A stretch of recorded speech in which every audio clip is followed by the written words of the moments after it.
Good morning. It's January 15th. It's Wednesday. Good morning. It's January 15th. Wednesday. It's bright and sunny outside in Boca Raton.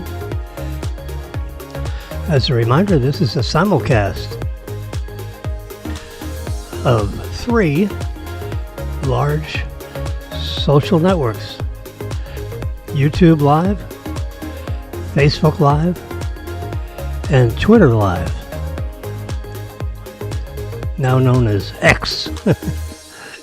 X marks the spot where truth comes to be told. Yeah.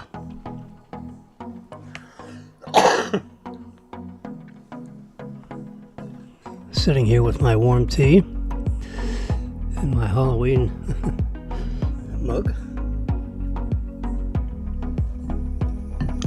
Yeah, wet my whistle with a little warm tea, some half and half,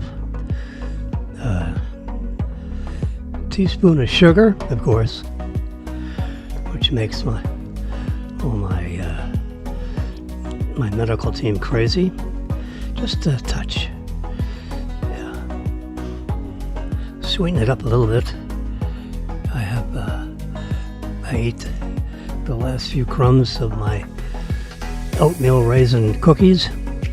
I have 3 of those, which constitutes Jimmy's breakfast. Yeah.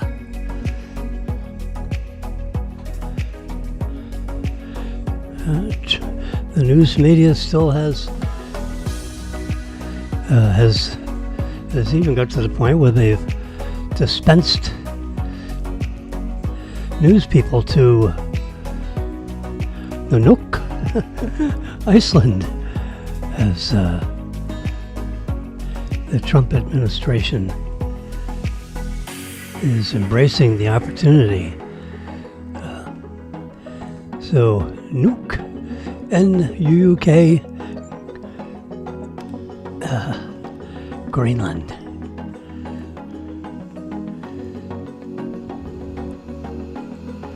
You know, it used to be 150 years ago, that used to be the place where some of the world's finest,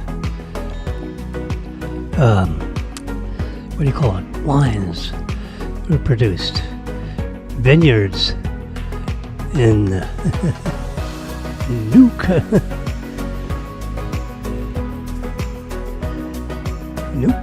Greenland. It was green. And then, of course, because of global warming, Nuuk is all ice. Yeah, I mean, the planet goes through shifts with, temperature and weather and so forth.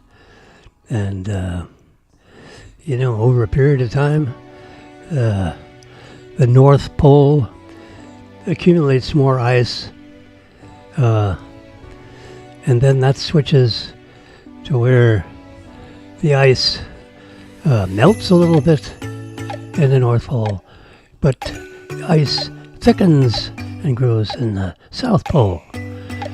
And over hundreds of years, these switching from the top to the bottom of the planet with regard to temperature. And when you get to the top of the planet, which can receive no sun for 24 hours,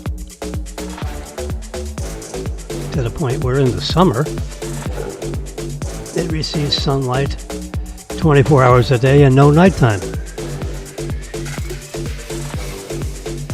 Yeah, so that's things change with the seasons. I remember when I was hired, with the USA soccer people. They flew me with 190 soccer athletes, their coaches, and some family members, totaling about 42 support staff. Of course, you had Jimmy Photo, aka Kodak. They nicknamed me Kodak. Oh gosh. So, but we spent, like 5 days up in the tippy top of Denmark. And when you get to the very top of Denmark, in the summertime, it's, full sun, at 10 p.m., 11 p.m. The soccer people, which I can write a book, but I don't know about soccer coaching and all that. I just take pictures, lots of them. But they would have, 3 a day practices. A morning practice session, a midday practice session, like 2 p.m. And then, of course, since we're at the top of Denmark, in the summertime, they had a 10 p.m. soccer practice. Imagine, 10 o'clock at night, it's full bright, yeah, crazy. And then, of course, matter of fact, they have special shades in their buildings to totally block out, their dense poly, some kind of poly that's impregnated into cloth, and they, cut and trimmed and all that kind of stuff. It's a blind, but it's on a roll, and you pull the roll down, and it covers the windows, so you can get to sleep, because your eyes, even though you may close your eyes, they notice sunlight. They notice bright light. So they cover the windows, so at 11 p.m., even though it's full bright outside, it doesn't get dark until like 11:45 p.m. Can you imagine? You got like 2 hours of nighttime in Denmark in the middle of the summer. And of course, then the reverse is true, for winter, because then, instead of having 21 hours of sunlight, they have 21 hours of darkness. And the day consists of 2 hours of sunlight. So by the time the sun comes up, it's going down.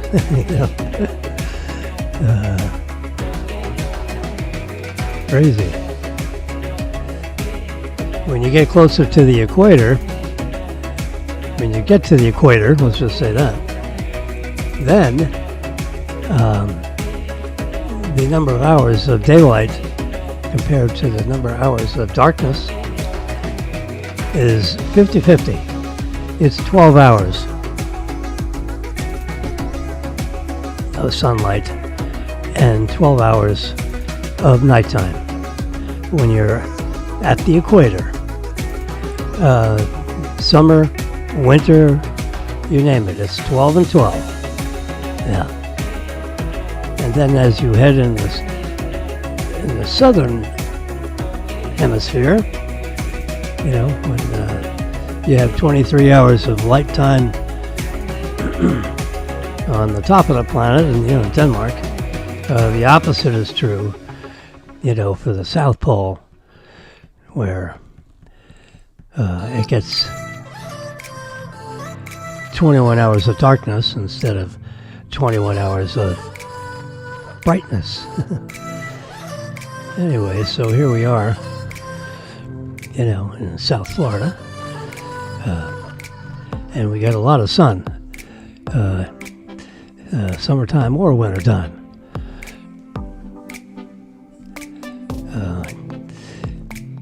In the wintertime, you'll notice that, like New York City and all these places up north, the sun sets, sooner than the sun setting in Boca Raton. Yeah, there's a difference because they're closer to the North Pole than we are in comparison.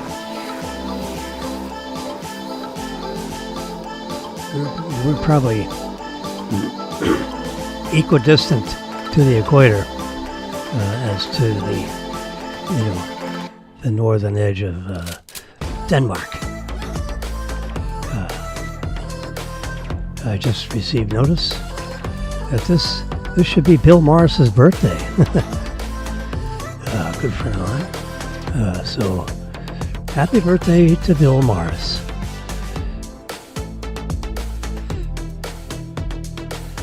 He and I have been good buddies since 1990. Yeah, I got to meet him when I moved over here from Boca Raton, 1990, to be Boca Bank's senior lending officer.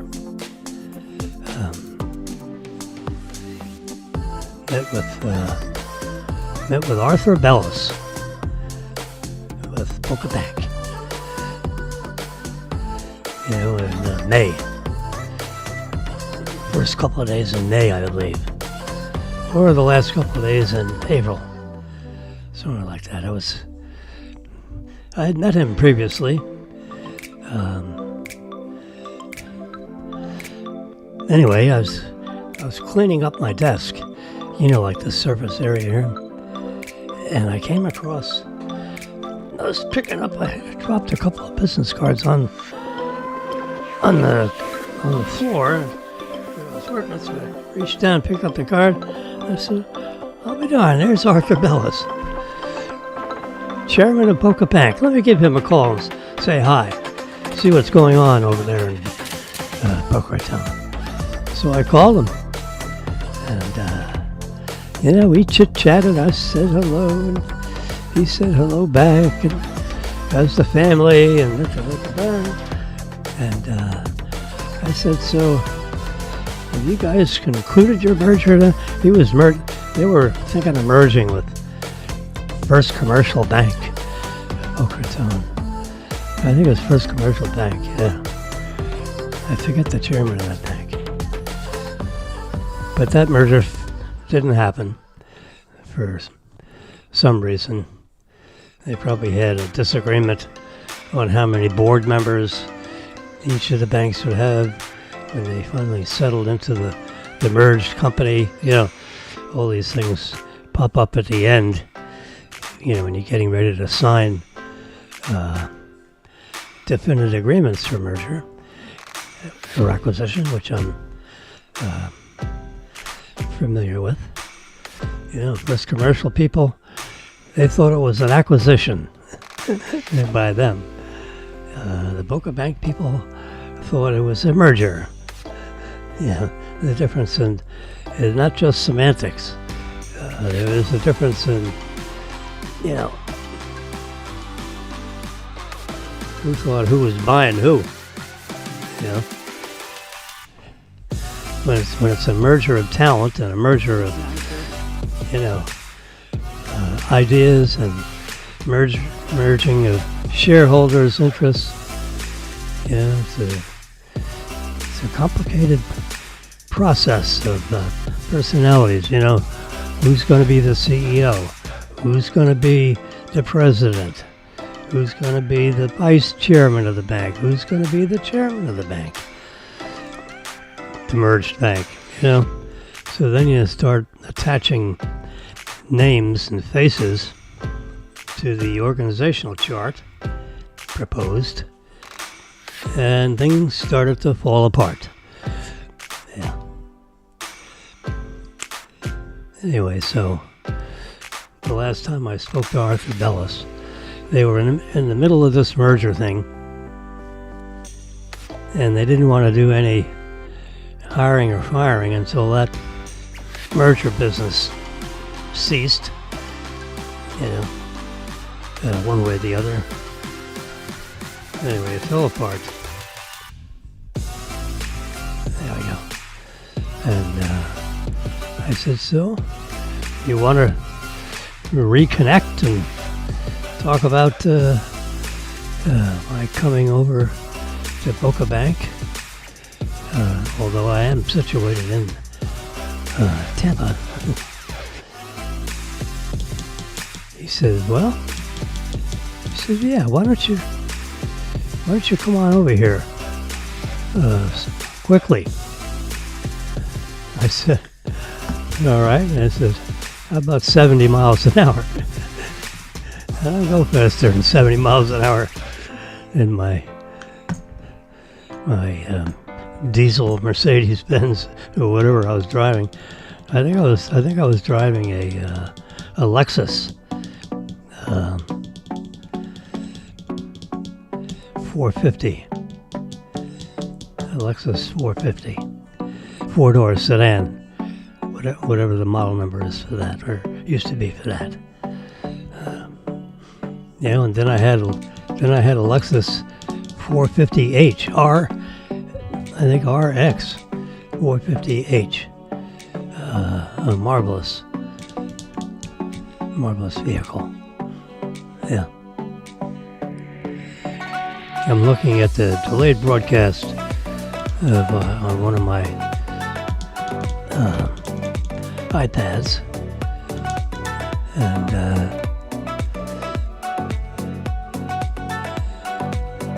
Pan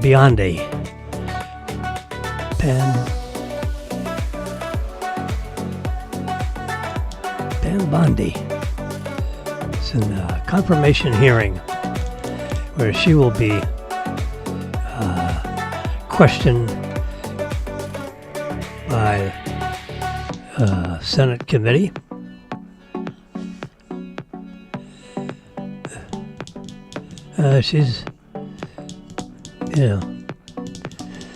She's an experienced, she was Attorney General in Florida for 8 years. Yeah. So that's a very serious role for, someone that's looking to be the Attorney General for the whole United States. But she was Attorney General, for the third, or I think then fourth largest state in the nation. So,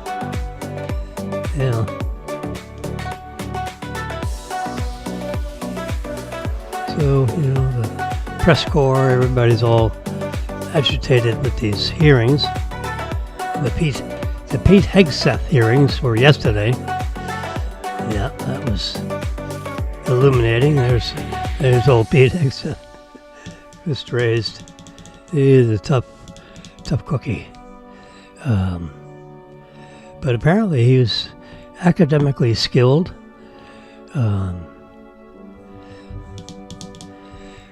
Graduated from Princeton. That's one of the Ivy Leaguers. I remember when I grew up, Harvard, Princeton, and Yale. Those were the three of the institutions that were the hardest to get into from high school. Not that they were in my sight. I thought I was competing with something. It's epidemic or instrumental. Epidemic Sound Instrumental. It's a 3-hour tune. It's all instrumental, as you can hear. It keeps the signal moving when I take a breath of air, because you're hearing, Epidemic Sound Instrumental in the background. It's kind of like being in your dentist's office and someone with a big mouth is talking loudly so everybody can hear it. And this signal travels all over the world. Can you imagine? And it gets embedded in the digital landscape of the entire planet on those 3 social networks. With the recording, this is a live broadcast. It's a simulcast over several of the largest social networks out there today. YouTube Live, Facebook Live, and Twitter Live. Yeah, all 3 at the exact same instant. And as we clock in around 21 minutes and 33 seconds of broadcast. Of course, my good friend Bill Morris is having a birthday, so that's always nice news. Birthdays, as I always say, birthdays are a wonderful thing, because the alternative is a whole lot worse. Oh yeah.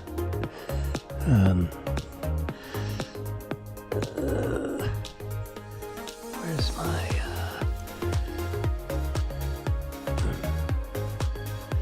let's look at my phone here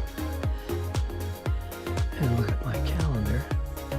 Oops, it's not there. It's over here. There we go.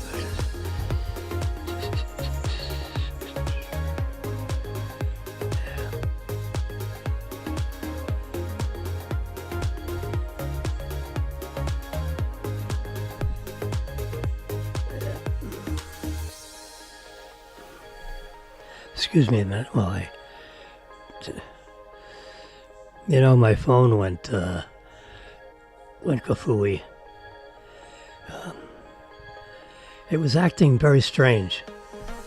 I was getting different colors on my home page, and things were like reversed. Like when you triple press your side button, the colors get inverted like a negative. Like you're looking through a negative, and I didn't do that. So then I would click it 3 times to see if I could get back out of what looks like a negative situation visually. And then it would go, it would try to invert the colors after they've already been inverted, so then it got even, anyway, so I couldn't get the colors right, so I figure, what is going on here? So after about 2 days of that, I figured, there's something wacky going on here. I wonder if I am being accessed by some bad guys, and they're trying to infiltrate, my private information. And I got all kinds of private information on my iPhone, as does almost everybody. Because, you pay bills online, you pay, you access, your financial accounts. How else would you access these accounts except but for the internet, I mean, you got passwords and all kinds of security, but, it's still it's a scary thing. And my phone was acting crazy, so I figured, you know what? I'm going to reset the phone, which is a very drastic procedure. I'll show you here on my iPad. Similar procedure, but I'm not going to do it. So if you watch, over in the very left, on the bottom left corner of your screen here, you see the gears, the icon with gears. That is the iOS symbol for get to the settings menu.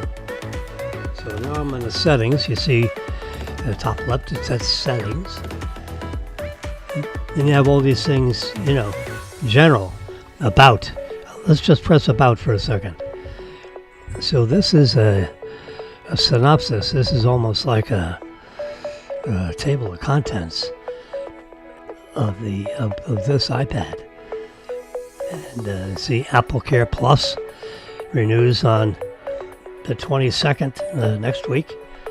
It's a monthly renewal, and if I touch that, there are accidental damage, hardware service, express replacement. You know, like if you lost the phone, if it was stolen, for example. The Plus, AppleCare Plus, gives you unlimited incidents of accidental damage. Plus, it even covers if it's lost or stolen. Because of all these other 4 things above here, the presumption is you have the phone, it's just not working right. Or stopped working entirely.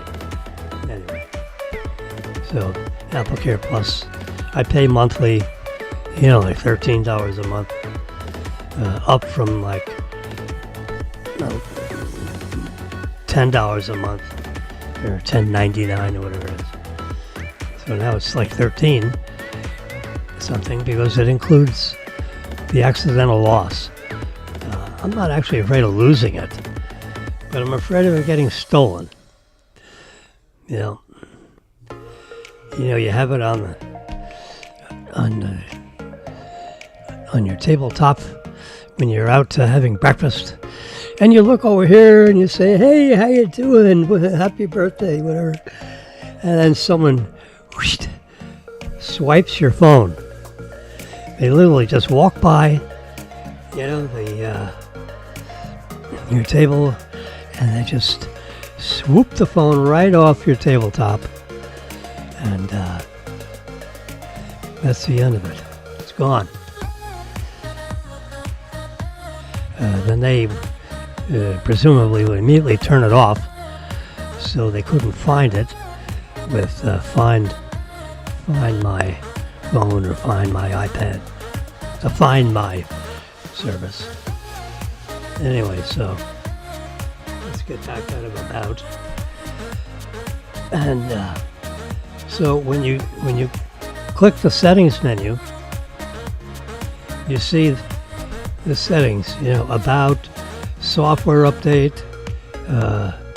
So I can click on that, and all of my iPad operating system is up to date. But if you go all the way to the bottom, you see, not the bottom, when that shuts it off, transfer or reset iPad. Let's just click on that. And then it says, you want to reset? Do you want to erase all content and settings?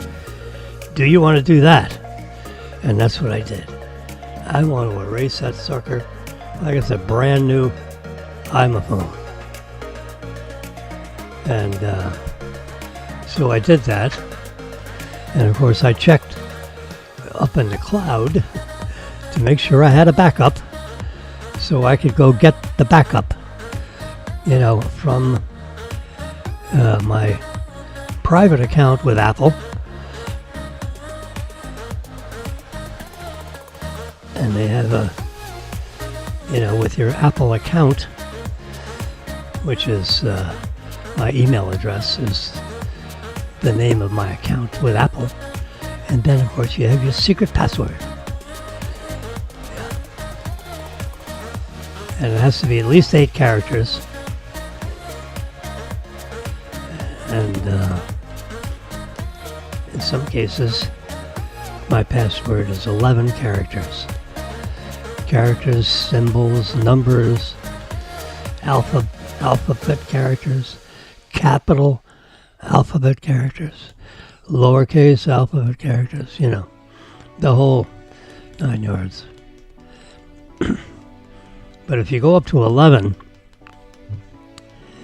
it takes like, if you put a computer program on there to crack your ID, it would take, I think it's like 35 years. At today's processing speeds, 35 years to go through every single combination to try to unlock your phone. But I have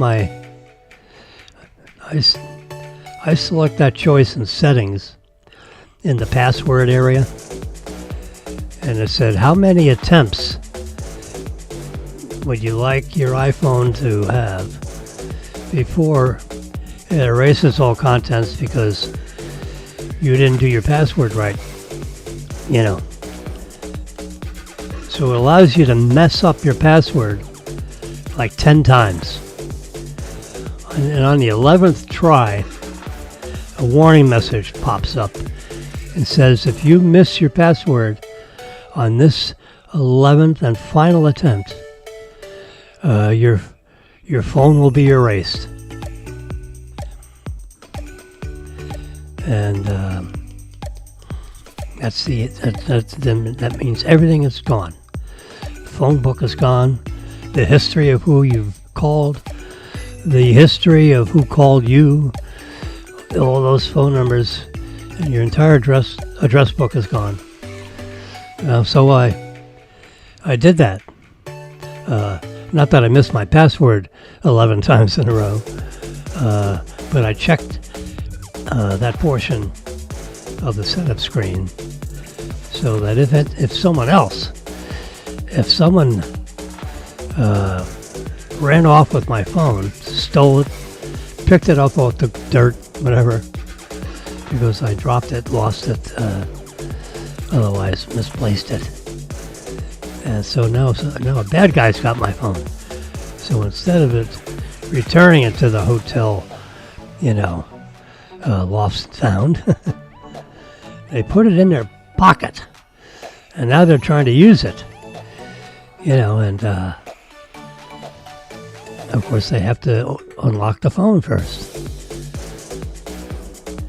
Well, to unlock my phone, it would take, you'd have to guess a password. That's 11 characters. Yeah, it's a lot of characters and special characters. Capital letters in the password and lowercase letters in the password. And special characters. So that encompasses a lot of possibilities. Hundreds of thousands of different combinations when you include special characters, numbers, alphabet, upper and lowercase, and 11 characters. It's it's hundreds and hundreds of thousands of different combinations.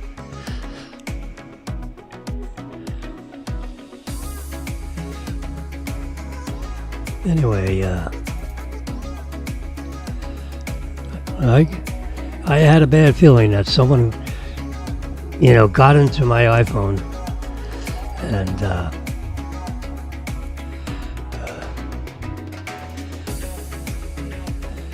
someone was trying to hack my iPhone. So I got scared after 2 days of seeing my screen looking a little funny. So maybe that's like a warning. So I erased my iPhone. So then I brought my contents and settings back into my iPhone, since now it's been totally erased. And I brought in the back, the files from my iPad. Instead of my iPhone backup, I selected my iPad backup, because this right here, which I'm looking through, is in great shape and hasn't been hacked. It's behaving normally, So I did that. Well, my phone's never. So now that I've accomplished that task, and I'm trying to, then you got to put all your passwords back in. I have like 8 different email accounts. Oh boy. And you have 4 different bank accounts, and then you got passwords for all your credit cards and all that. And it'll transfer everything over from the backup into your device, but it will not bring over the passwords. You got to re-enter those. And of course you got to remember all those. Yep.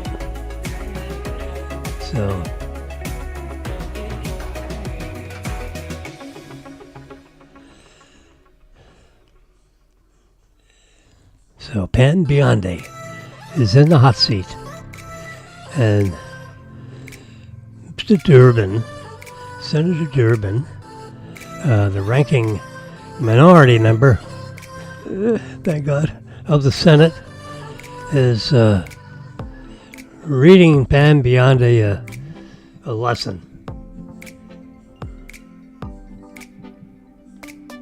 I don't know, someone from Medford, Oregon keeps calling me, and I keep not answering the call, and they don't seem to leave a message, a soundbite. So I don't answer the phone for people that are not in my address book, and I got 2,300 names and addresses in my phone book over the years, or the last 20 years. And if they're not in my phone book, then I let the phone call go to message, go to voicemail, and they can leave a voicemail message.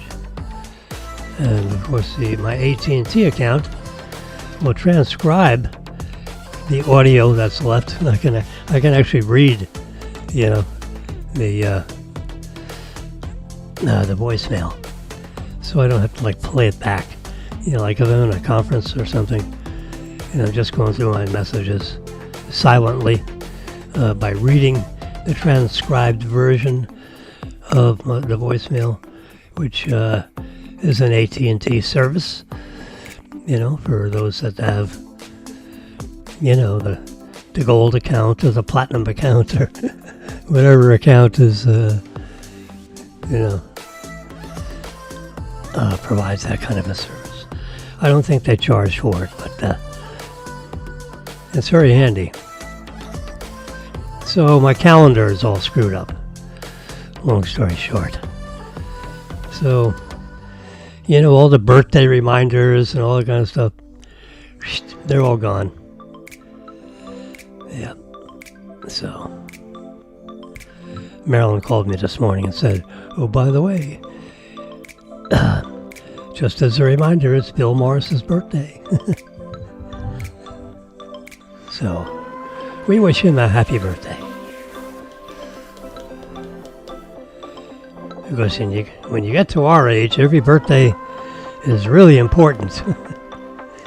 Because as we know, the alternative is a whole lot worse.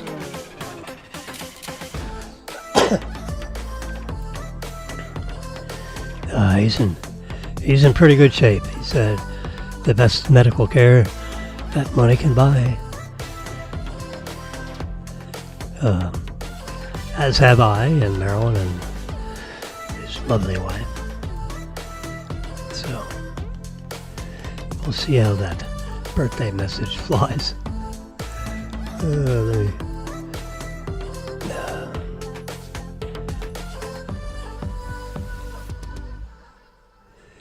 Let's just there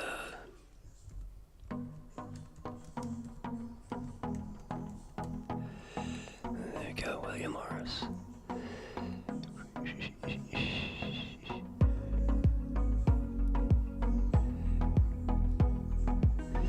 There you go, there's William Morris. Let's just look at this address book. Go info.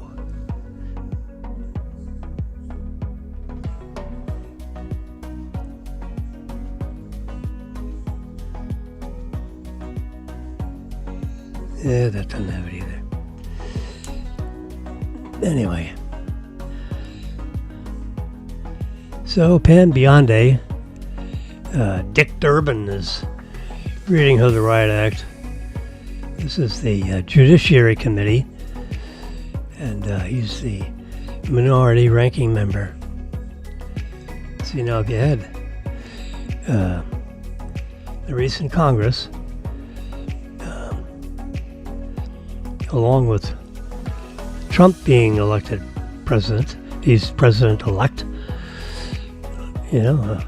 up until January 20th, which then he gets sworn in. He takes the oath of office on Monday at around noontime, when the Chief Justice of the United States Supreme Court reads in the oath of office. So it's a big celebration. They have parades and all kinds of stuff. So once you get sworn in, then you join in the parade that walks right down the whole heart of, the United States, the Capitol in Washington, D.C. And sometimes they get out of the car and wave to the left and wave to the right, all that. And of course the Secret Service, they get really nervous when you do that, because now they're trying to figure out how to protect the president when he's walking around there in the middle of the street with his wife and probably Barron, his latest son with Melania. And so the last time they did that was, 4 years ago, right? And you had,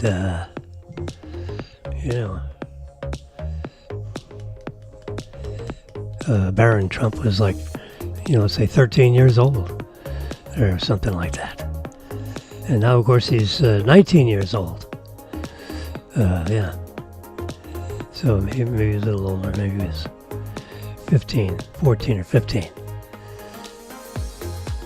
So now he's 19, and he's grown a bit. He's now 6'9.5" He's a big boy. So he'll tower over everybody in the procession.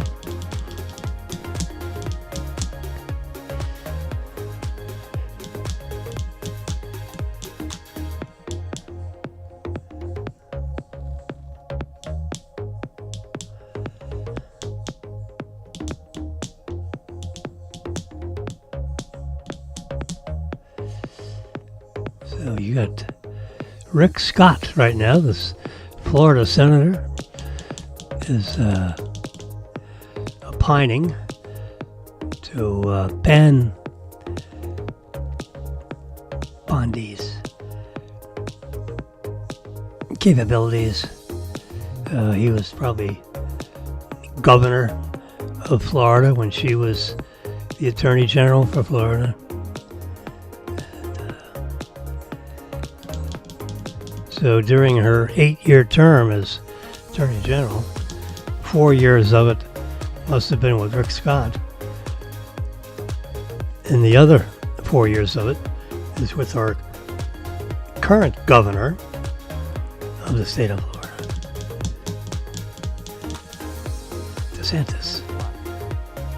Ron DeSantis. Yeah. Rick Scott was a good governor.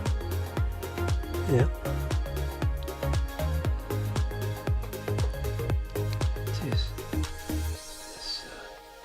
There we go. So then I hit my...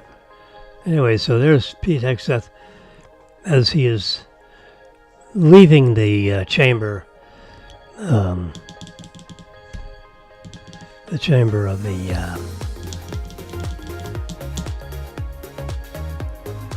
committee that was interrogating Pete Hegseth for the Secretary of Defense. There he is, giving an animated answer to a question asked of him. She was reading except the Riot Act. Yeah. Senator from Hawaii. This is Senator Gillibrand. She was reading in the Riot Act. And he's watching as she's trying to get Pete Hegseth to say something, that he shouldn't. There's another Democratic senator. Look at him. He's trying to drill Hegseth, but it didn't work. Hegseth is a tough cookie.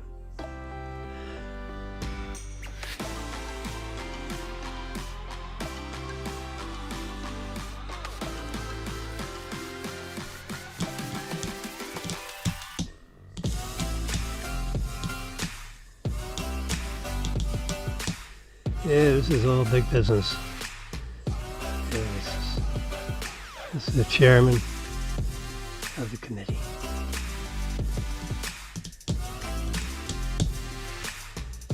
President Biden's last-minute executive orders on Tuesday was an executive order to undo sanctions that are on Cuba and delist the Cuban nation. Get it off the terrorism sponsor.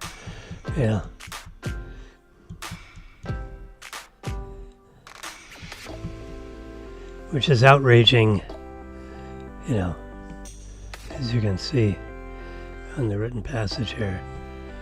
Florida Democrats, a lot of Republicans are going nuts. Well, with a simple wave of the pen, Donald Trump will immediately institute the sanctions on Cuba and trade and all that, and put it back, on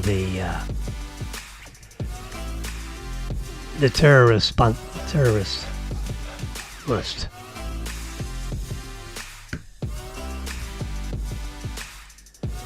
Because as fast as you can put a executive order on there, the very next day or two, the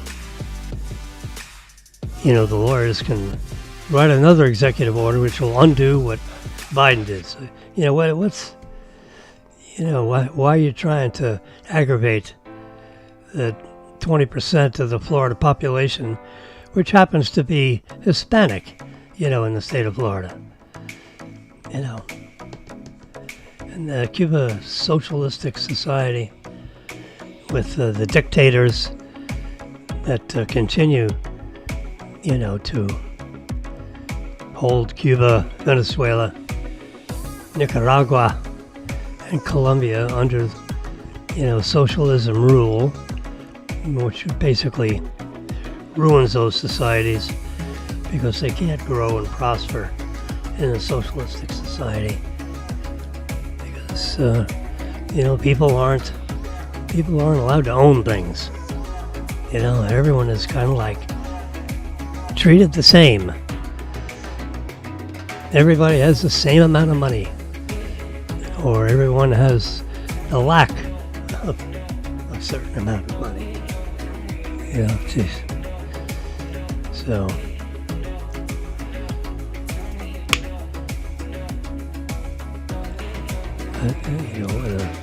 President Biden is, I don't know who's pulling his chain, but why he would come up with, taking Cuba off the terrorism state list, because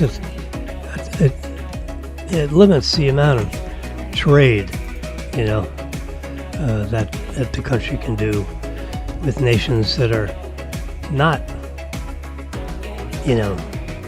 terrorist related. Oh, here we go. 10:05 a.m. Pam Bondi is being sworn in, and she has said, "So help you God." And she is now seated in the Senate. No, she gets the right now to deliver a speech to everybody in the Senate Judiciary Committee that's hearing her, because she has been, nominated to be the Attorney General of the United States. And being a former Attorney General, she's giving her speech in an animated way and recognizing her family members sitting behind her, giving support. So she's looking left and right, and the people that are sitting, in the first 2 rows of the audience. Yeah.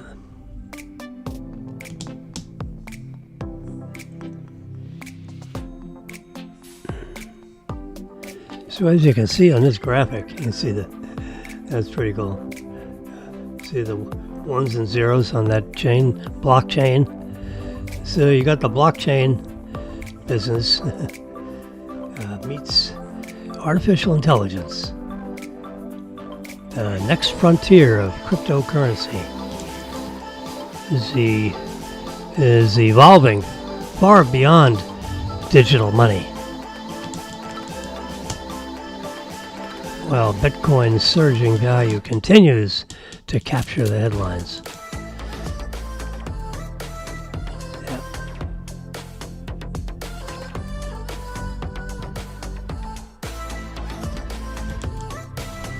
Here's an article about drones.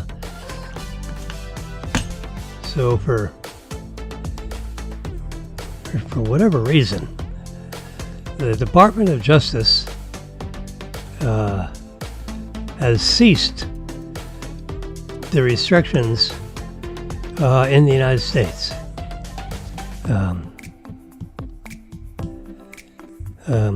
I have a small portable DJI drone manufactured in China.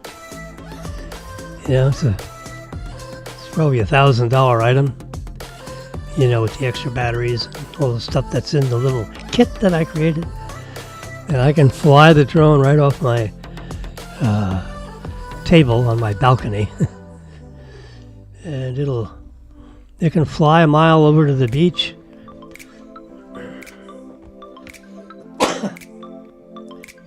And see how things look. Then I can fly the drone back. And, you can look over the golf course, the aerial photography that a drone can, accomplish. Just got a call from Cleveland, Ohio. Hello, Cleveland.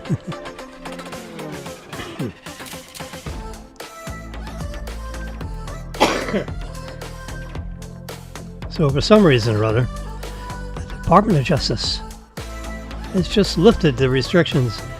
So now your drones can fly all around airports and all this stuff. And there used to be restrictions where you couldn't fly a drone near, commercial,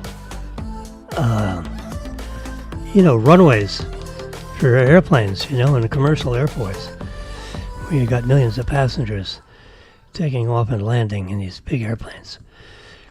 Well, DJI, in their software, would have it so that these areas were restricted, and it was geo-fenced. And I couldn't actually operate my drone in the restricted airspace surrounding the airport, for the Boca Raton. Boca Raton has its own little airport, commercial airport, with a tower, and picks up the signal, the part of the signal that is generated at the West Palm Beach airport. And they actually lease a little piece of the total, as the radar goes around the big 30-mile sweep from West Palm Beach. Well, that covers the airspace at our terminal, our little tower, 4 or 5 story tower. Now you can get your own, if you want to pay for it, you can get your own radar signal and put your own radar up at your airport. And, then the radar screen is, your own radar that you've generated. But that requires that you buy a radar system.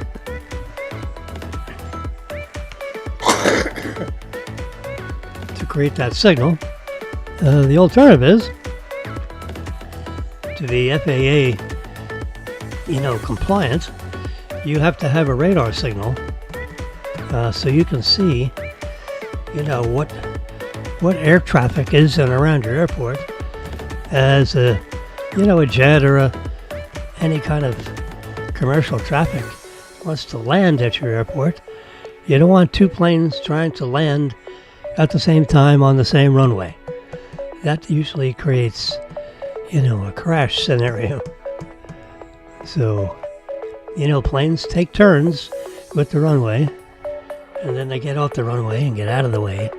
So the next plane can either take off or land, as dictated by the control tower, which, determines who's next and who's online and all that kind of stuff. And you got to check in with the tower when you're getting ready to try to use the airport.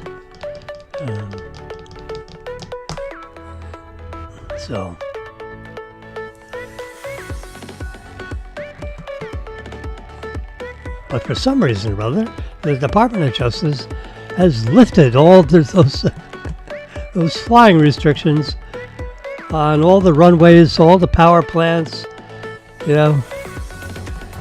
public emergencies that are going on, like the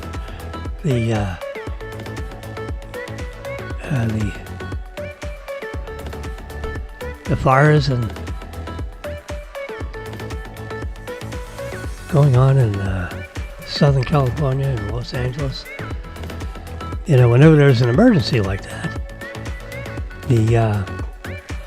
there's geofencing put up around the emergency area, so you don't have a bunch of drones flying over there interfering with low-flying aircraft like helicopters and all that are trying to drop water, or fire retardant,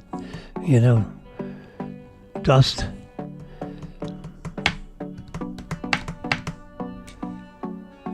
So the DJI, the Department of Justice of the United States, is getting rid of its geofencing.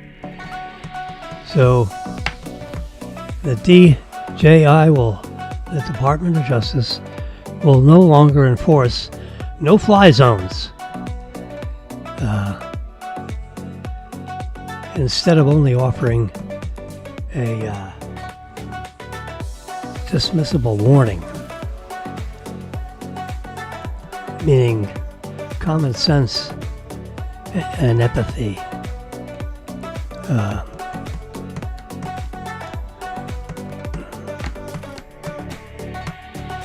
And the fear of getting caught by authorities would prevent people from flying where they're not supposed to fly. Anyway, I don't know how. Now, law enforcement does have capabilities of, focusing some kind of a radio beam onto a drone which would then drop it out of the sky, in theory, and become inoperable, so that the person who has the controller of the drone, couldn't fly the drone again and return it to that person's possession. It would be kind of like dead. So they can make a drone dead. And they have these cannons. Instead of firing projectiles at it, it fires radio waves, which would overload the circuitry of the drone and render it inoperable.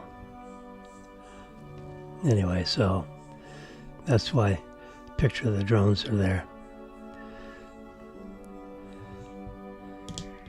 So anyway, I'm using my common sense. But they're dropping the geofencing requirements, so I wonder if I powered up my drone, would I see the lack of the geofencing? On the maps that I see, I'm right on the edge. I'm outside the very edge of the geofenced area. If I walk around the other side of my building here that I'm living in this multi-family, there are 200 families, or individuals, as the case may be. There are 200 dwelling units in the building that I'm living in. So if I walk around the corridor, walk down the hallway, I would be entering the geofenced area for drone activity regarding the geofenced area for the Boca Airport. But if I walk around the hallway, where I'm presently situated, on my balcony, we are outside the geofencing area. Nice.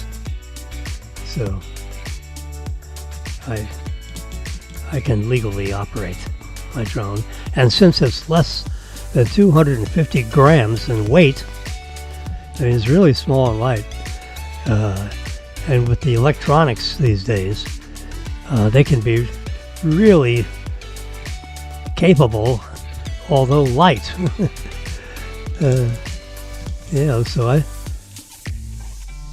So there's a 20 million pixel camera that's capable of taking high definition video files or still images, with 20 million pixels. So I can fly that sucker all over around the east coast of Florida safely. Can't go higher than 400 feet though. That's all over the United States. The drones are not supposed to go over 400 feet above the surface of the earth. And that'll keep it away from any other air traffic, because air traffic, isn't supposed to go below 1,000 feet. So there's like a 600-foot, buffer between, airplanes are not supposed to be, helicopters, whatever. They're supposed to keep up, around 1,000 feet in elevation or higher, preferably 5,000 feet, so that the aircraft, choppers, whatever, don't interfere with each other and, start crashing into each other. Because, this is a small light drone. If it crashed into the wing of an airplane, it would self-destruct. It would not damage the wing. You probably wouldn't. You might see a little paint left on the edge, a scar, but it wouldn't damage any of the, the ailerons or the rudder. But if it if it got sucked into a jet engine, I don't think the blades of the jet engine would like to chop up a drone, albeit small. It can digest, because these blades are rotating at, in theory, 25,000 RPM, 20,000 RPM. And if it sucked the drone in, it could damage the jet engine, render it inoperable, as they say. I don't know that there's an air filter of any kind, a screen, that would be covering the front of a jet engine, so that birds, large birds, wouldn't be able to fly in, but they can, because there's no screen. And the reason why is the air is sucking in there so rapidly, and then going out the back end even more rapidly. Because of the compressor blades, there's probably 8 or 10 sets of blades, that are connected to a common shaft that's rotating. Now you see the front-facing jet engine blade. You can see those blades, but as you get deep inside that engine, there are other blades that keeps compressing the air, more and more, more compression. And then the more the compression blades spin, then the jet engine blade spins. So once that air has a good bit of, it's traveling through the jet engine rapidly, there's actually an auxiliary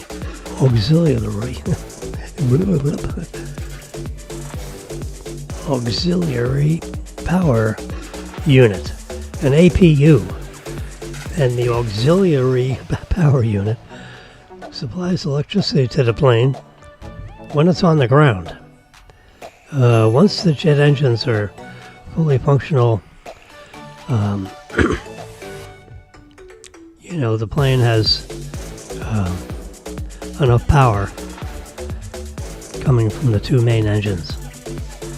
But when it's on the ground and the engines are shut down, then the APU supplies temporary 50 volt, I think, electricity to the plane. So for the cabin lighting and all other uses of auxiliary power. Oh boy. Anyway.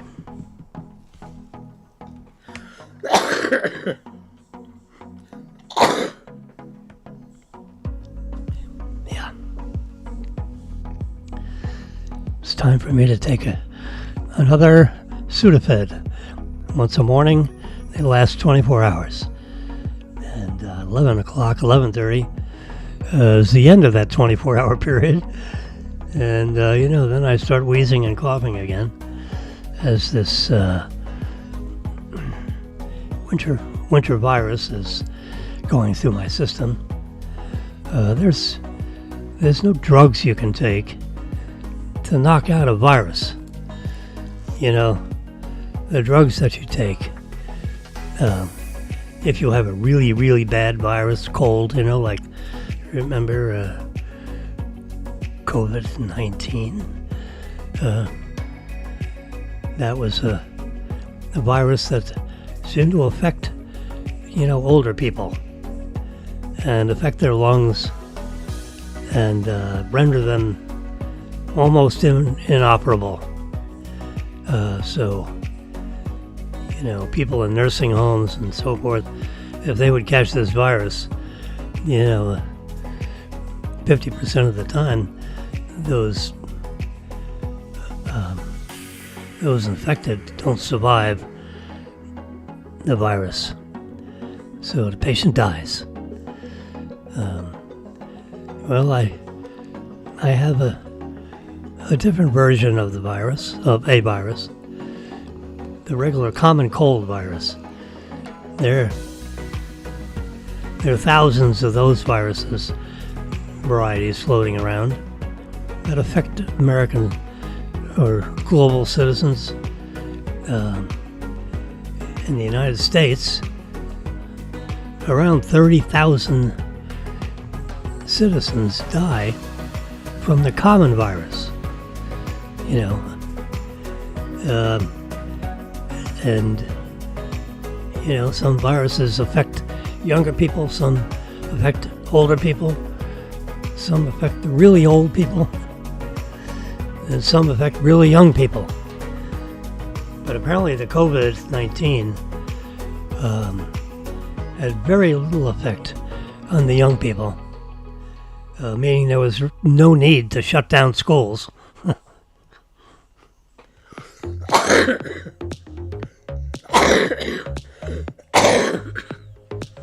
Although some school systems shut down for years. But young people were not affected by the virus.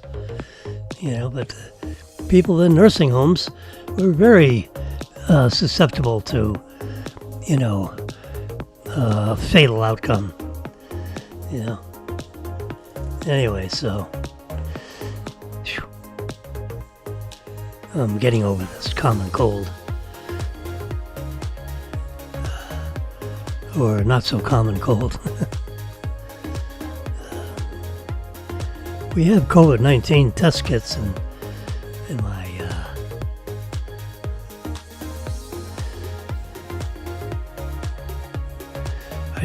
I should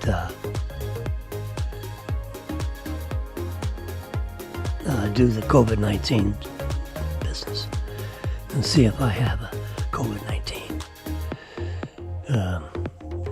Because if I do, then I have a doctor's appointment on Friday. So if I took COVID-19, I'd have to postpone that appointment. Because I don't think they'd want me in the doctor's office being infected with this virus that is, potentially deadly to senior citizens. And there are a lot of seniors that are in my doctor's office routinely. Because we live in Boca Raton, where a lot of senior citizens retire. When they're done with their job and they're past that retirement age, then they decide, are they going to stay up in the cold climate, or are they going to move to this sun belt? We happen to be in the tropical, belt of the world, enjoying very nice climate.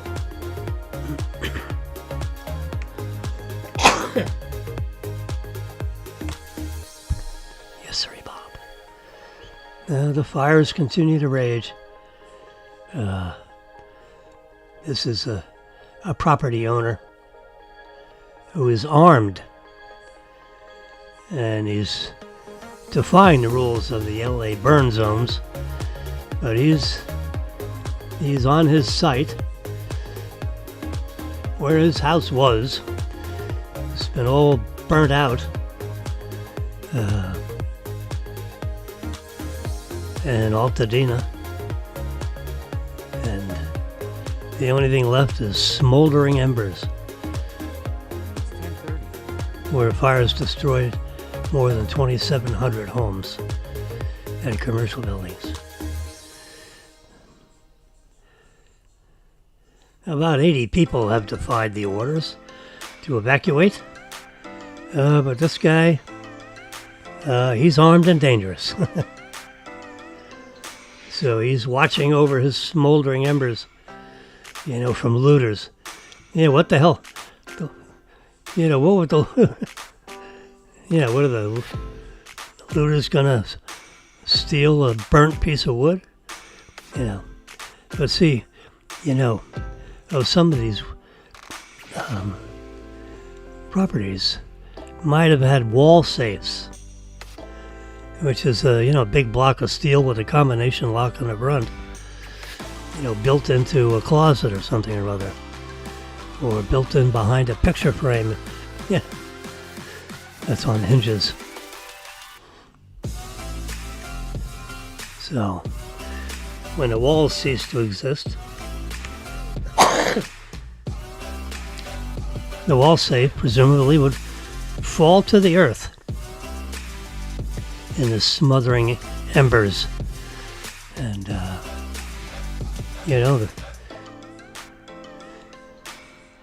what temperature the vault, gets up to. I've got a little vault in my little room. And it's not that fireproof. It does have a certain degree of fireproofing. 1800 degrees for 30 minutes, something like that. So if I were to have a bunch of cash in there, it'd probably be quite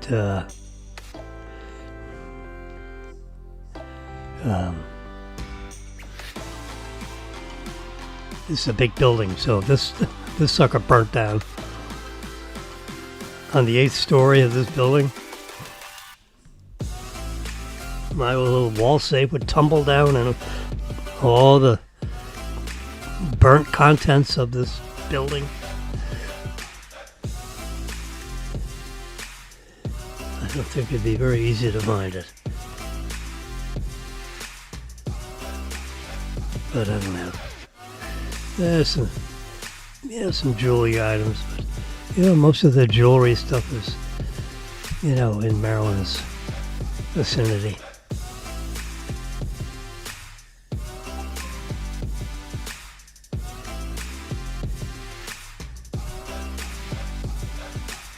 There's Trump standing there with the New York Stock Exchange, as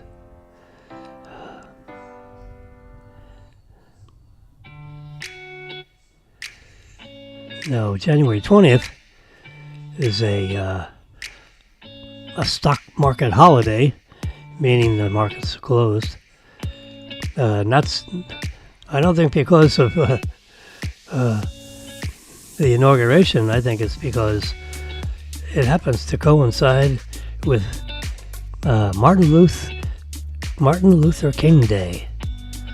Martin Luther King Jr. Day, to say his name properly. Martin Luther King Jr. Day. It's a national holiday, and because it's, depending on whether that, falls on a Friday or a Monday or a Wednesday, whatever. It's the second or third Monday attached to a weekend. So there's 3 days. Banks are not allowed to have 4 days in a row closed. The limit is 3 days. For a bank, for a holiday to coincide with a weekend, it can only be 1 day. So you got Saturday, Sunday, Monday, banks are closed. And then they reopen on Tuesday. You couldn't have Saturday, Sunday, Monday, Tuesday. You can't have 4 days in a row. It can only be 3 days in a row closed, according to Federal Reserve Board requirements. So, in observance of Martin Luther King Jr. Day, if the stock market is closed, the presumption is it's also closed for banks. So Maryland would be home, so we can enjoy, the television coverage of the president's inaugural parade and the swearing-in ceremony. It's held in Washington at around noontime, if I get that correct.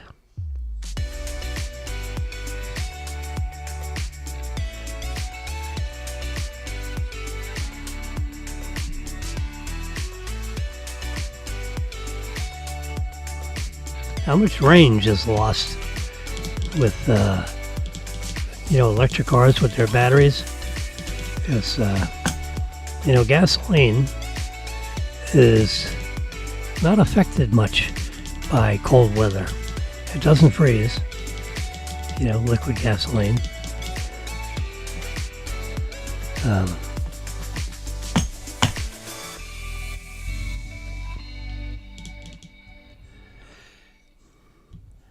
But a battery in an EV, an electric vehicle, is affected by cold and the way the electrons flow between the anode and the cathode.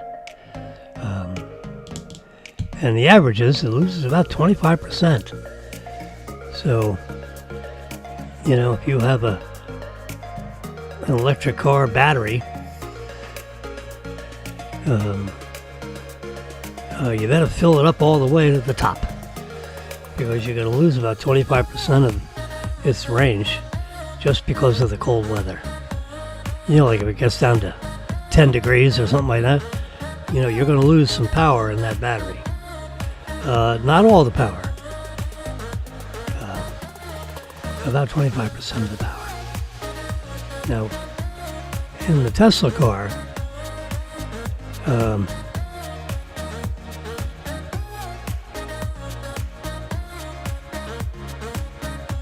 the Tesla vehicles have a heating capacity. There's a method. There's a setting, on the setting screens of your electric vehicle. It's like this. It's like a big setting screen of like an iPhone. You got to sit with all the menu settings for about 15 or 20 minutes. Before your first drive when you get a new Tesla. They have a young lady or fellow that comes out and sits with you in the car with the menu settings. As a matter of fact, I had this young lady say, okay, make my phone, turn my phone into the car key.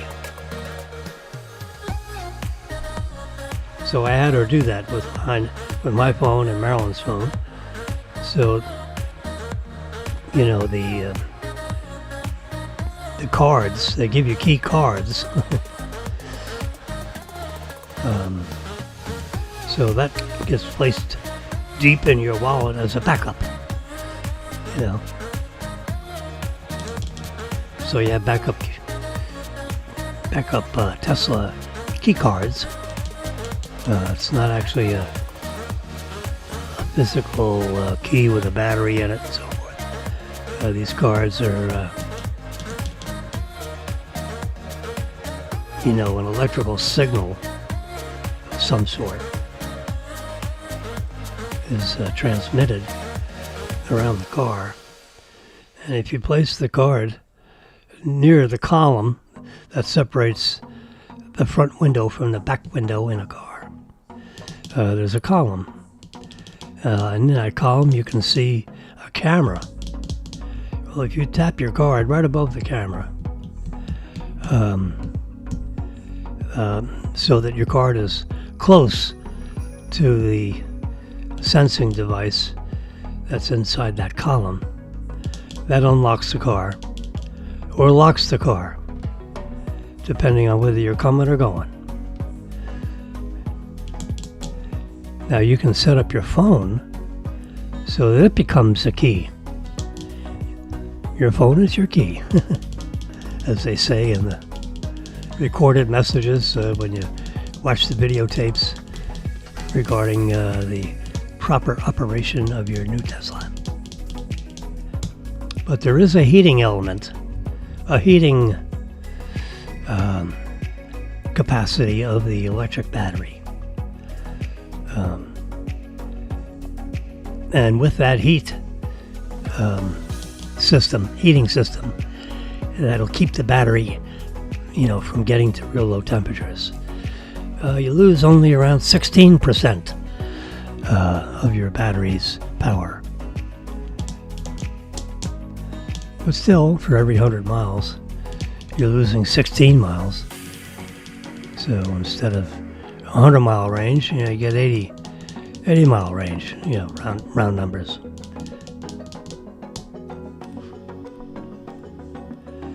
So it's like a self-surviving mode. Charge your battery all the way, heat it up. And the heating elements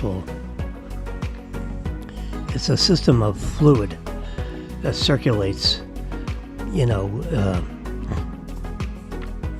electric fan situation that's surrounded by a ceramic heater to heat up the fluid, and then the fluid circulates around inside the battery,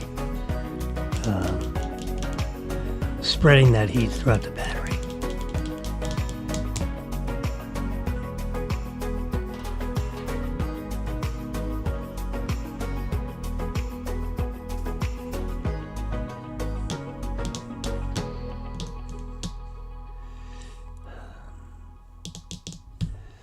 Well, Elon Musk has been formally sued by the Securities and Exchange Commission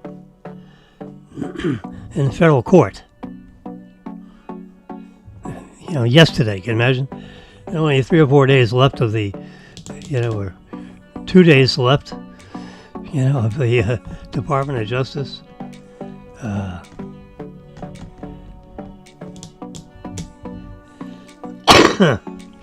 Excuse me. The SEC complaint centers on Musk's acquisition of Twitter. Imagine it happened in early 2022, and here we are in 2025, 3 years later, and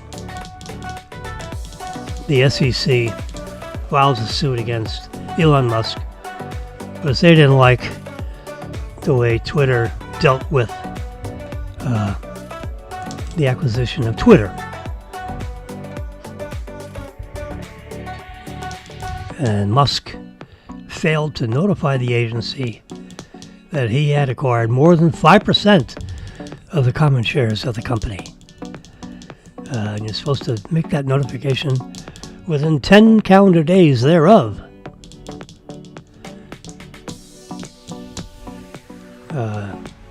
And if true, that delay would violate the federal securities laws.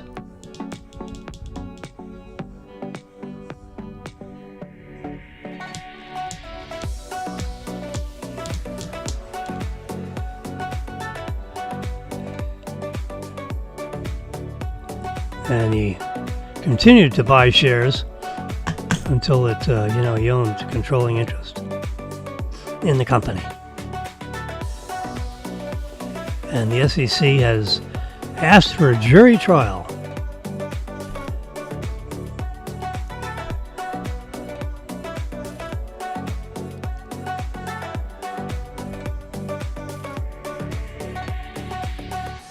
So now everyone has to know Elon Musk and Twitter. That makes her a bunch of lawyers and have to, get fired up and protect Elon Musk from, any further action by the SEC. They're certainly 3 years later not going to reverse the transaction. In theory, when you buy more than 5% interest in a company, you have to declare, when you cross 5%, you just have to tell them, I'm crossing 5% ownership, and I have 5% ownership. When you go past 10 and 20%, you have to declare when you get near 10%, when you're at 10%, then you have to tell the SEC, are you buying this as an investment or some other purpose, And then when you get near 25%, you have to declare if you intend to acquire, if your intent is to acquire controlling interest in the company. That's how the SEC rules, percentages of ownership with regard to the federal banking laws. I believe they're consistent with the SEC rules. You gotta basically seek permission or make disclosures. If you cross that 25% mark, that is considered controlling interest, even though it's not 51%, which is outright control. But in the world of public securities, the SEC, 25% is considered a controlling interest. You have a certain amount of control with 25%. That's certainly a huge percent for somebody to own that big a chunk of shares. Yeah. So as you cross these thresholds, you have to make filings with the SEC. Form D, Form F, whatever the proper form is, depending on the company that you are acquiring shares in. So, the general result is not in reversing the controlling ownership. It's it's promulgated in the form of a fine.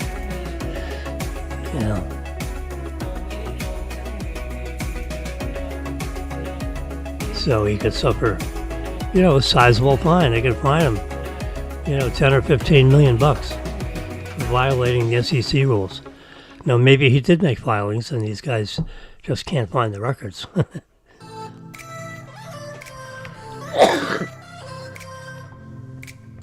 You would think that Elon Musk's attorneys certainly would have,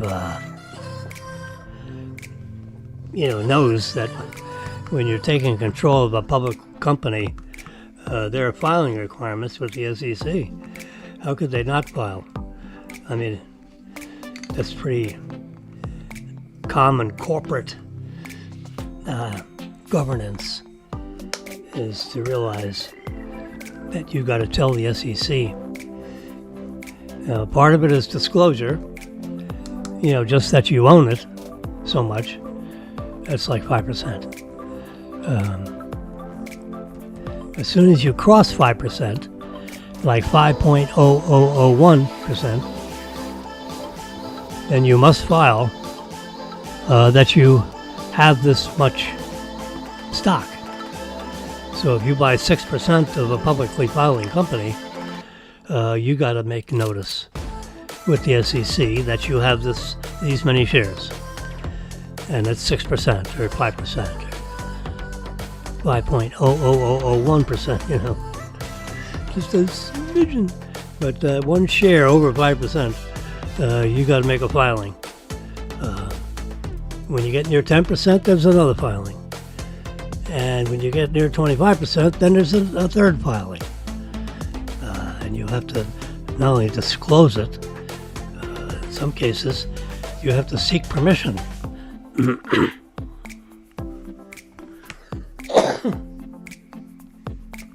Like if it was a stockbrokerage firm, or if it was a bank, financial institution,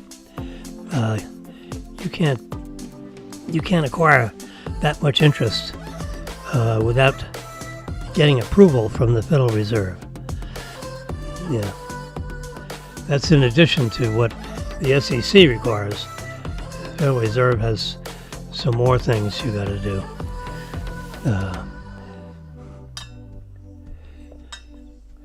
We didn't have any of our common investors buying that big a percentage.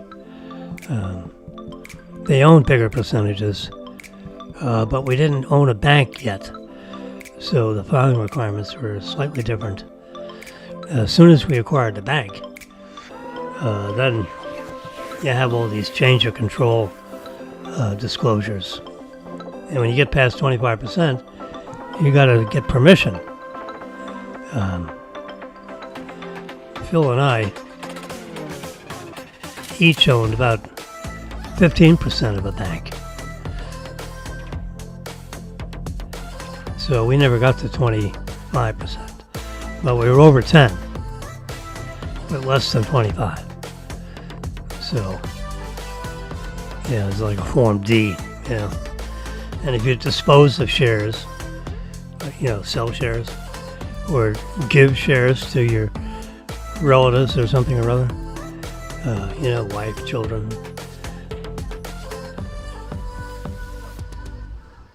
that's permitted. It's just a disclosure requirement. All right. Anyway, so Elon Musk now has to hire a bunch of attorneys to deal with this SEC lawsuit. So that's another 2 years of legal expense. Yeah. There aren't public appearances, but your attorneys have to, you know, you've got to have competent counsel. I can't believe that they didn't file the necessary paperwork when there was a change of control with regard to Twitter. That is, you know, it's hard to believe.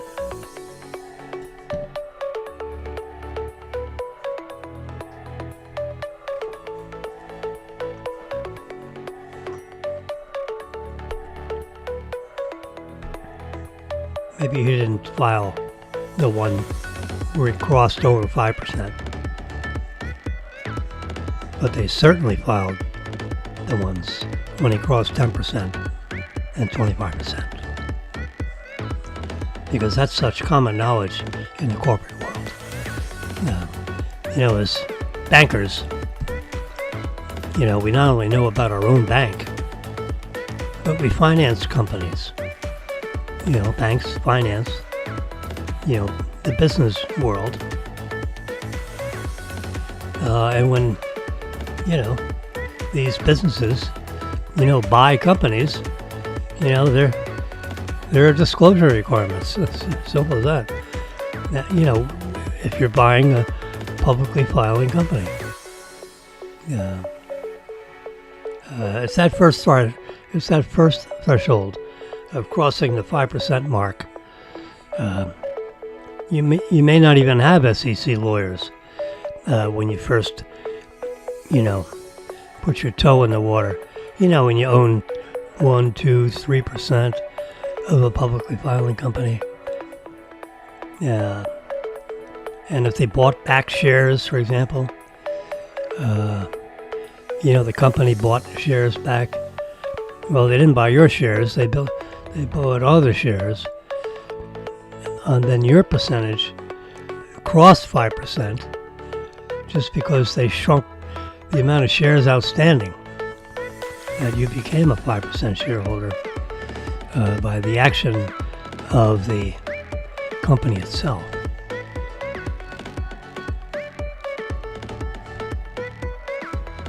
Now, that wouldn't be an acquisition of more than 5% because the company did something to make your interest appear to be more than 5%, but it's by their acquisition of shares.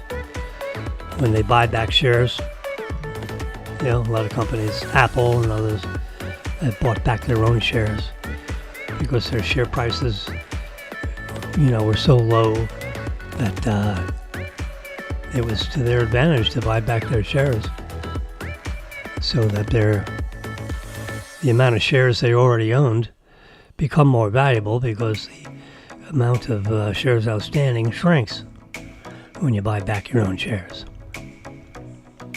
So that shrinks, so that makes your interest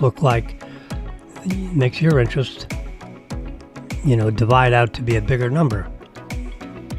And this 5%, this guy that owns, right, whoops, you see this right here where it says 5%? So you might have 4.9% ownership in a public filing company.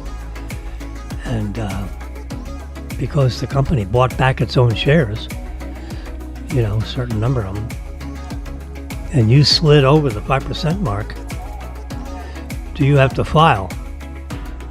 And my seat of the pants opinion would be no, because I didn't acquire to cause that.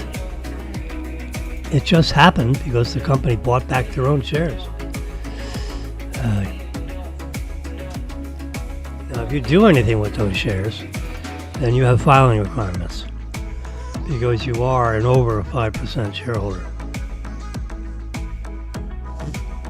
It usually has to do with you acquiring more shares, which would bring your percent even higher. Then you have disclosure requirements so that everybody knows that you're acquiring shares and you're over the 5% mark. You got to tell the world, aha, I own more than 5%, just so you know.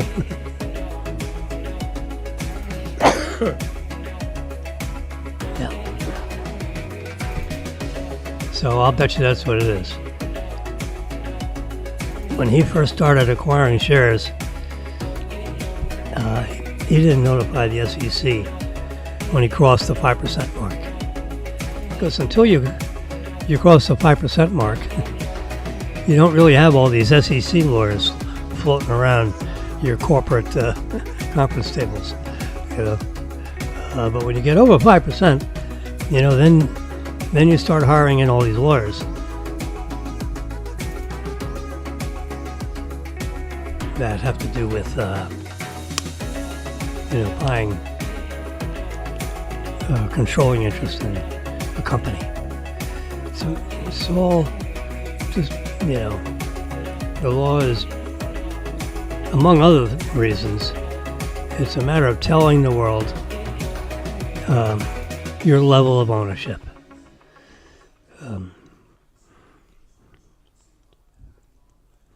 When you start moving over 10%, then you'll have to warn everybody if your intent is to take control of the company. That tells all the other shareholders and the world, because it's a public filing, what your intentions are, and you have to, there's boxes you check off, and then your signature's on the bottom. And one of the boxes is, I intend to take control of this company. And you either leave that box unchecked or you check it. And if you check it, then everyone's antenna gets up. Says, what? Jimmy's trying to take controlling interest of this company? He's trying to own Twitter? Well, that's it. That's what. And Elon Musk probably didn't have the lawyers, until he started marching past 5%. And he may have missed that first filing requirement. And if that's the case, because the first filing requirement, when you cross 5%, doesn't even have the box there where it says something about controlling interest. Because 5% is, 1/20th of a company. And you certainly can't control the board of directors with a 4.9% or a 5.1% ownership. But when you cross 5%, you got to tell the world, hey, I just crossed 5% ownership because I bought 100,000 shares,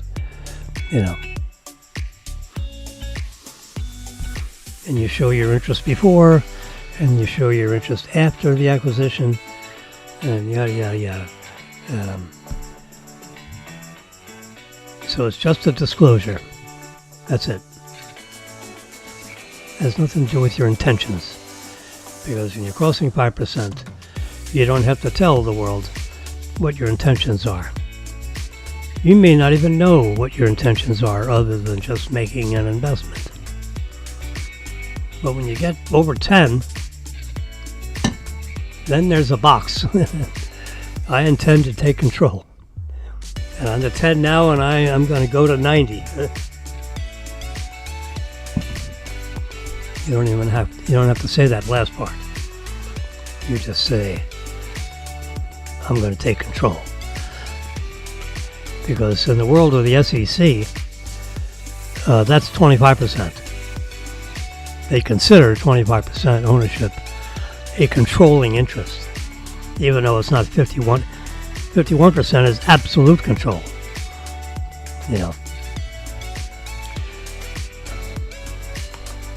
It's just as soon as you get to 25%, then that's considered a controlling interest. You certainly have a big influence on the board of directors if you attend the meeting, and whether or not you raise your hand, in allowing certain company functions to happen. You can certainly, tell the chairman of the company and other directors of the company that you don't like what's going on here. And as a 25% owner, you could call, in theory, other shareholders that may agree with you. Well, then that 25% looks like 30% or 35% when certain matters are being voted for or against, which affect, how the company is going to, behave in the universe of behaviors. That's it. I can't say anymore. I've just exhausted my complete knowledge base on change of control. You heard it all here. If I forget, I'll come back to the January 15th edition of Jimmy's Oration in around the 1 hour 30 minute mark into this diatribe.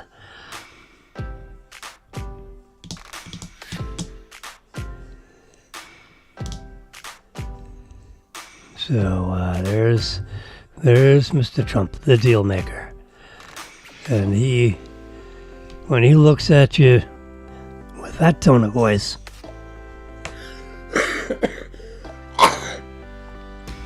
it's time to duck. He's coming after you.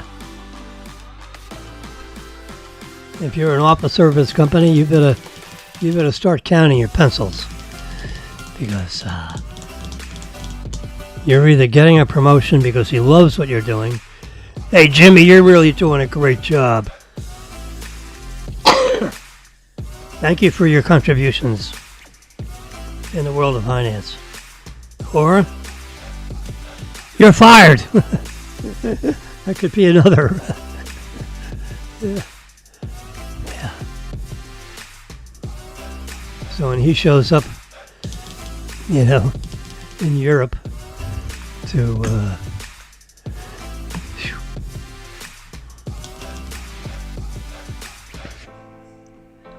some of these meetings that they have, and companies are supposed to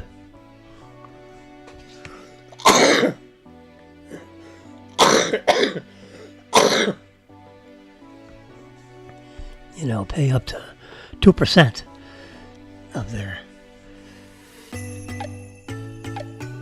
2% of their earnings. You're supposed to pay into the organization.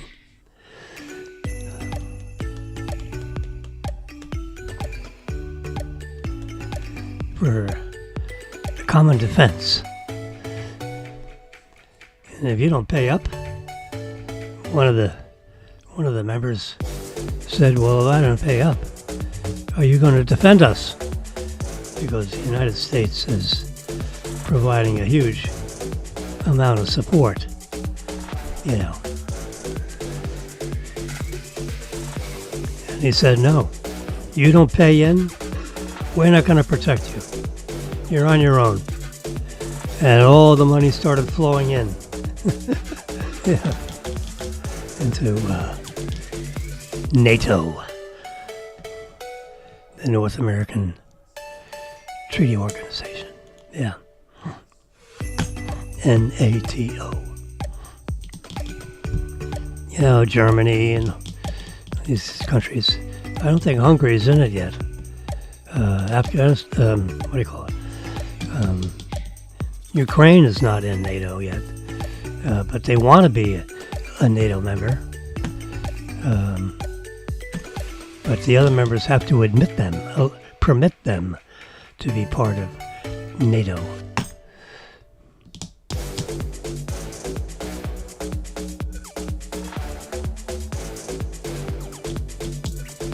So Russia and China are obviously adversaries, and if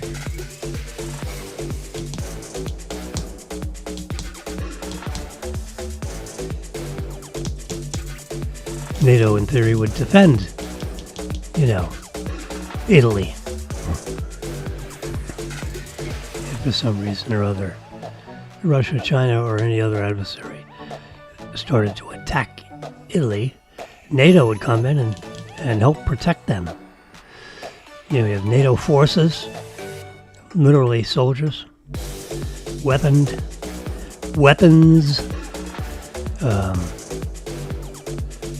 electronic weapons, bombs, jet fighters. They have a whole series, cannons, mortar shells, all kinds of NATO stuff. If you want NATO participation in your safety, in manpower or the tools of war, aka bombs, you want our support, you pay in. You don't pay in 2% of your gross domestic product, an item listed on your financial statement. You got to pay into NATO 2%. According to Trump, it should be 5%. Because the U.S. is, contributing way more than their percentage requirement of the gross domestic product of the NATO nations.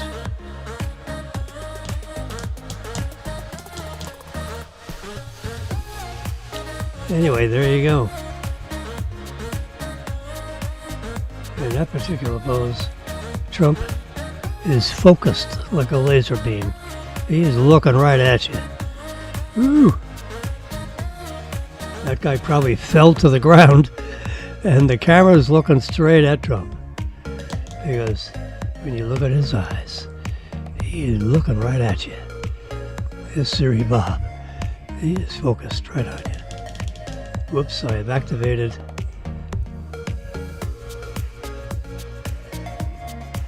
Yeah, Siri, go to sleep.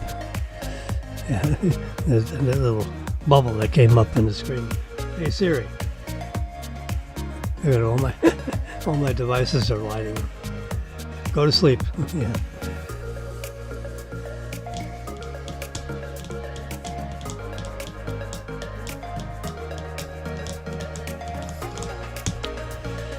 Well, 2 years ago this month,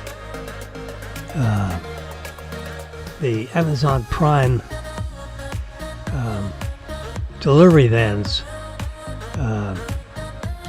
is starting to,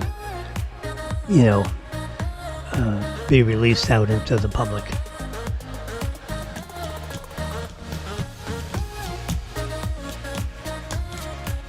So these deliveries represent the first 20,000 unit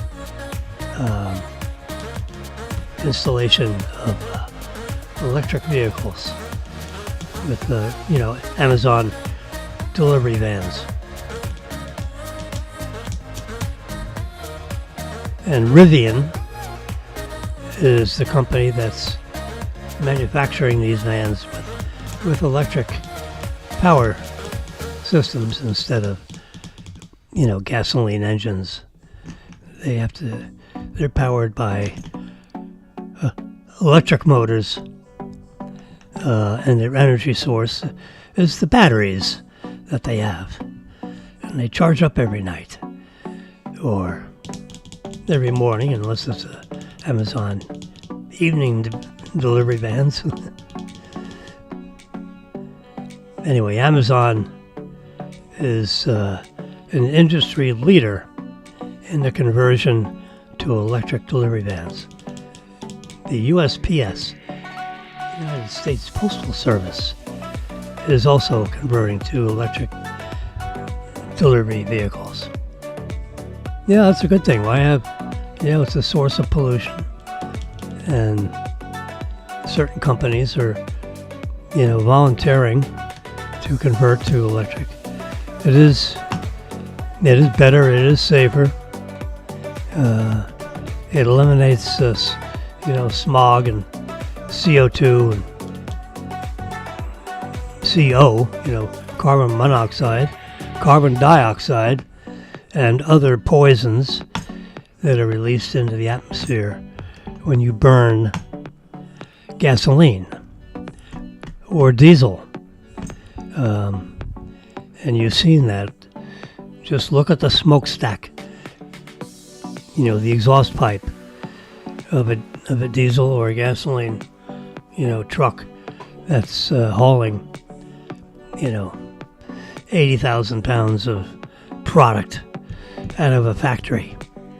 And when that driver depresses his accelerator pedal, and the vehicle is at 0 miles per hour, that first 10 miles per hour, you see this big dark smoke coming out of the top of that exhaust pipe or the back end of that, like a big bus, like a public bus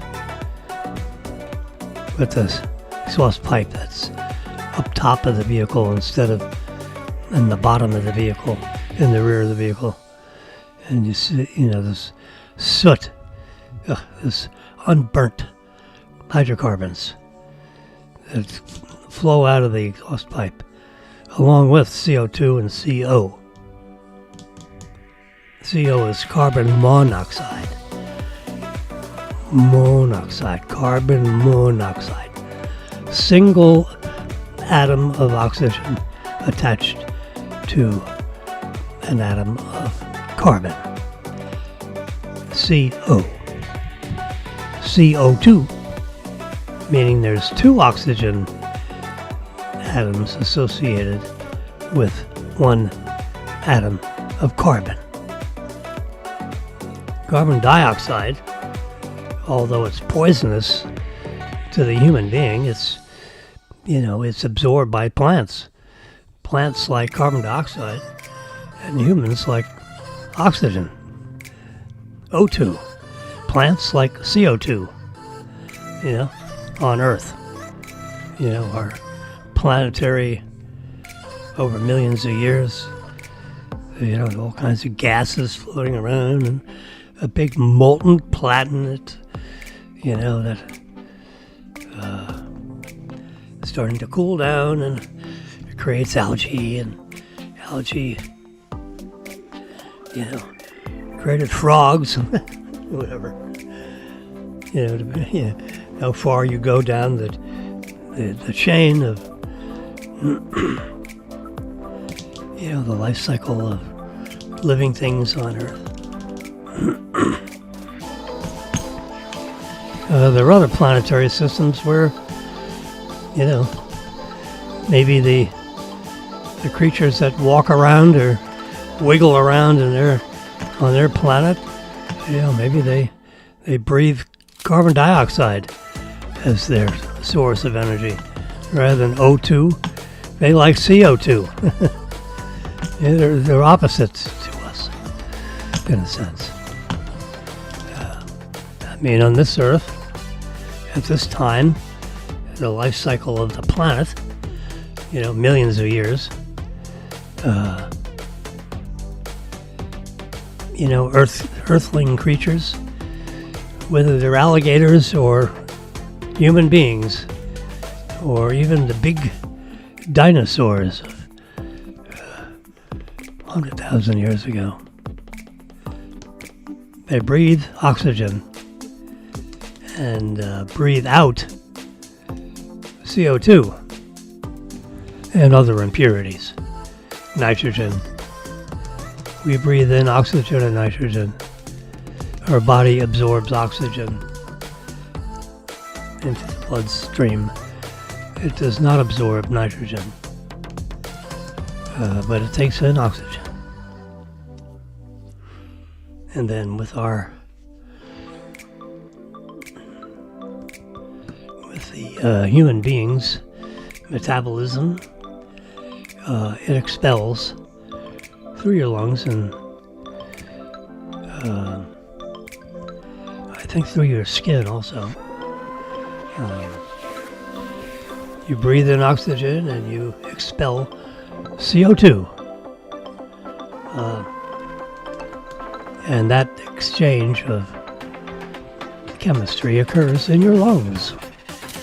Every time you breathe in and out, you're breathing in oxygen and nitrogen, and you're breathing out a little bit of oxygen, but mostly nitrogen and CO2.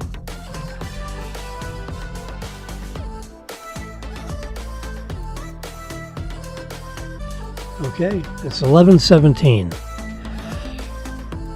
I now give you permission to begin your plans for lunch. Okay. My lunch plans are to clean up the kitchen and make ready for, I'm going to make some of my world famous spaghetti sauce. I believe I have all the ingredients, and it's a tomato sauce. So I have to have tomatoes. All right? Got to have the tomatoes. So I've got Alessi's world famous plum tomatoes, without skin. They're skinless plum tomatoes. Each can is serially numbered. Can you imagine? They not only know, the batch number and so forth, which is required if you make the things that are consumed by the American public and on shelves in the United States. You have to have a batch number. So, they make hundreds of gallons in a batch when they make their canned tomatoes. And there is, a sauce of tomatoes that's included in the can, unseasoned. There's no oregano or anything like that. So you get tomatoes in a tomato sauce, so to speak. And those tomatoes, the can costs about $5 a can for a 23-ounce can of tomatoes.